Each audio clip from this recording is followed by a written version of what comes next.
Les agents biologiques dans notre environnement. Il existe une très grande diversité de micro-organismes, c'est-à-dire organismes invisibles à l'œil nu, dans notre environnement quotidien.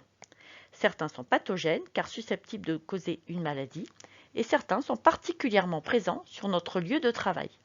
D'après l'article R 4421-2 du Code du travail, un agent biologique est un micro-organisme capable de provoquer une maladie.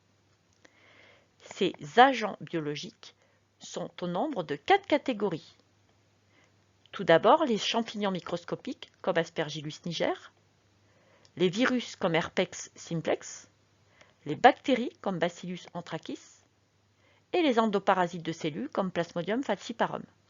Attention, les agents biologiques présentés ici ne sont pas présentés à la même échelle, les champignons et les endoparasites de cellules étant plus gros que les bactéries, elles-mêmes beaucoup plus grosses que les virus.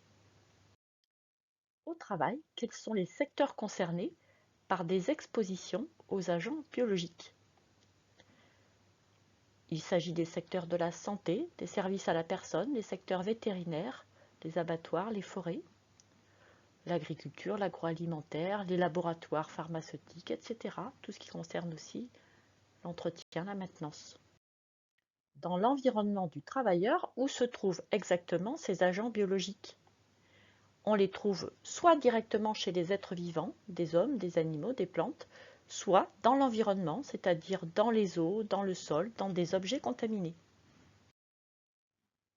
Comment se transmettent les agents biologiques? Soit par inhalation de particules ou de gouttelettes contaminées par ces agents biologiques, soit par ingestion, par exemple en portant les mains sales ou un objet souillé par cet agent biologique à la bouche, soit par inoculation, c'est-à-dire par blessure ou par morsure d'un animal lui-même contaminé, ou bien par contact avec la peau ou les muqueuses avec des mains sales ou des surfaces toujours contaminées par un agent biologique. Quelles sont les conséquences sur la santé du travailleur? Ces micro-organismes peuvent entraîner des infections, des effets toxiniques, des allergies et même des cancers, donc autrement dit entraînant des maladies plus ou moins graves chez le travailleur.